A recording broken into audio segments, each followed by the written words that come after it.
So I'm probably the first to say that tools are awesome at a birth, and I talk a lot about what to pack for a birth. You might have seen it in another video.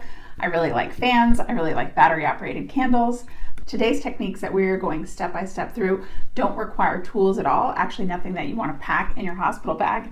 They come with you and they are your hands. In today's video, you are going to learn 2 great pain management techniques that support people can provide in labor using our hands. So if you're going to be the person going through labor, set yourself up for success by sharing this with your partner. These techniques are not difficult.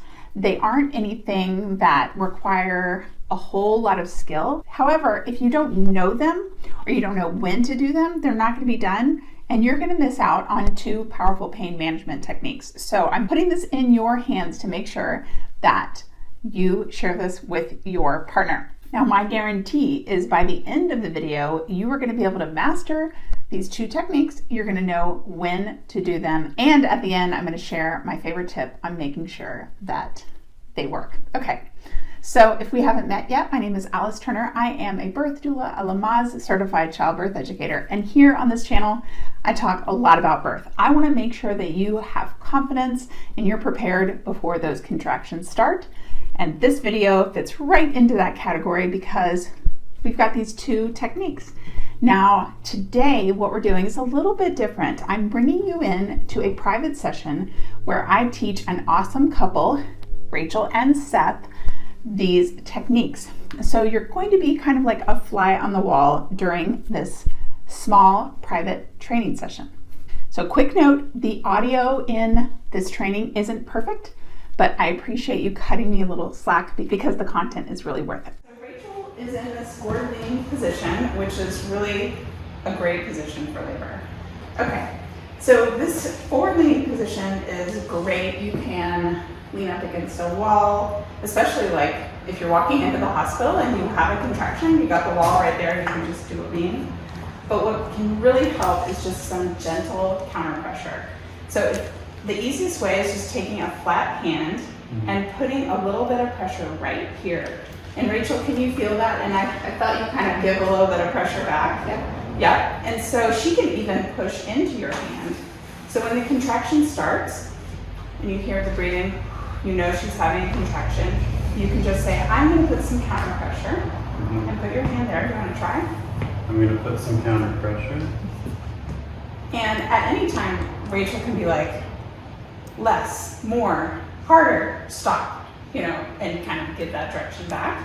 But that always works better than, of course, asking, Rachel, do you want some counter pressure now? You can just say that. Okay. The other technique that you can do with counter pressure is you can do a fist like this here.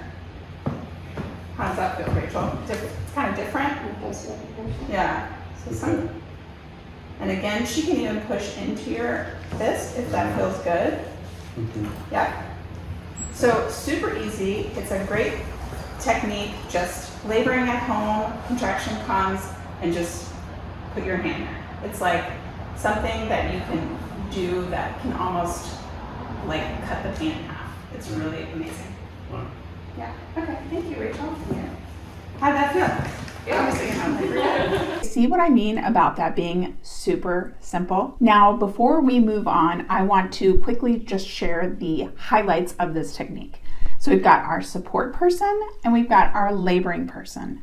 Now, the support person, you want to try counter pressure. You don't want to ask, would you like for me to do counter pressure? That doesn't work very well in labor. You can try a flat hand. You can try the fist. You apply the amount of pressure to their comfort. Laboring person, you have the ability to lean back, to push back into the counter pressure to your own comfort. And you can also give verbal feedback to make sure your partner knows what's feeling good and what's working. If they're using the fist and you don't like that, the flat hand is better, just tell them. They can adjust, but they can't adjust if you don't let them know. Again, we are going to use counter pressure during a contraction.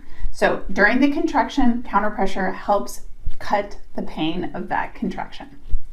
And then when in our labor do we want to use counter pressure? Well, we want to use counter pressure when contractions are difficult enough that we have to work through them. We have to breathe through them. We can't sleep through them anymore. We can't ignore them anymore. We can't talk through them anymore. They feel like we need to pay attention to them. It's a great time to bring out counter pressure. Okay, quick check-in with you guys.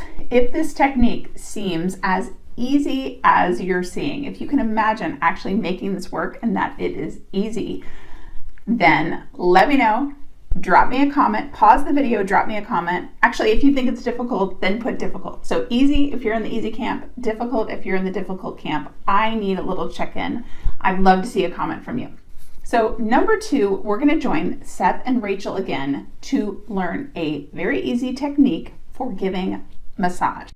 Are you comfortable enough like this? Okay, good. Okay, so easy massage that I like to teach, and sometimes we see people want to give a massage and sort of like do like a random motion, which just isn't great. Yeah. Having a one direction, slow and steady can be, I think, both easier and more comforting. So one thing that you can do is start at the bottom and just kind of come up and over. Come up and over. Now this massage would be done in between contractions. So it wouldn't be when a contraction starts. So if you're doing this massage and a contraction starts, a great thing to do is just move the counter pressure. And then after the contraction ends, you don't even have to talk anymore, you just start that. Or you have a water bottle and say, I have the bottle right here. So, Seth, do you want to try? Yeah. So it's just slow, steady, and one direction. Okay. Yep.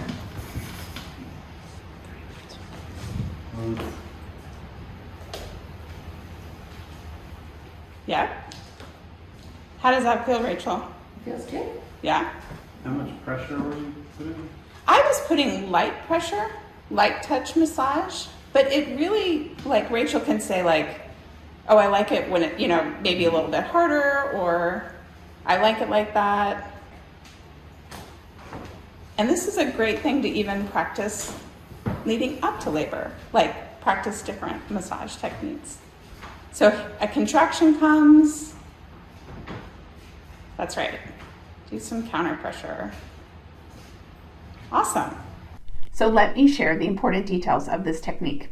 For the support person, use that SOS technique. That means slow, one direction, and steady. You want to avoid just random movements. Random movements does not make a very comforting massage. And this is a technique that you do in between the contractions. So during a contraction, you're going to stop that massage, and then you can always go to the counter pressure. Now for the laboring person, don't forget communication is great. Communicate how it feels.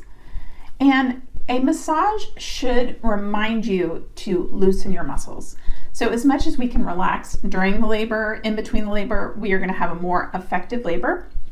So when we feel that massage, tell your brain that that is relaxing your muscles. Okay, here we are, guys. We are at my number 1 tip for making this work. Now, I have shared this tip with so many classes, in-person classes, online classes, and when I do a check-in, when I ask people if they are following this tip, I'm gonna be honest, they usually say no.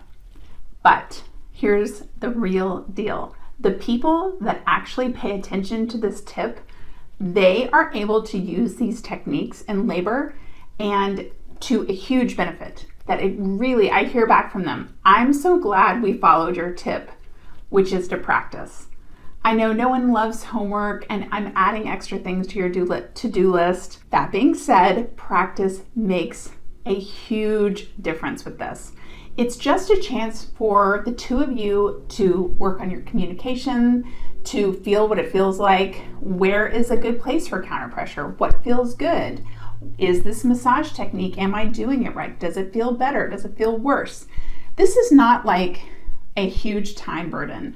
I'm saying like maybe 10 minutes a week or something like that it is something that's really doable and it's going to make a huge difference.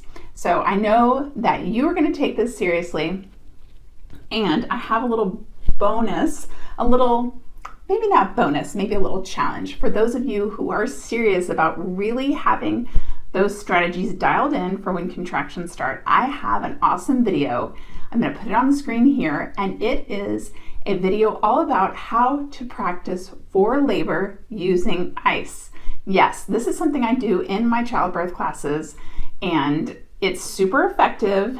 It is a fun activity. If you are loving these videos, I would love to have you as a subscriber. Hit that subscribe button and the notification bell, and I will see you here next time.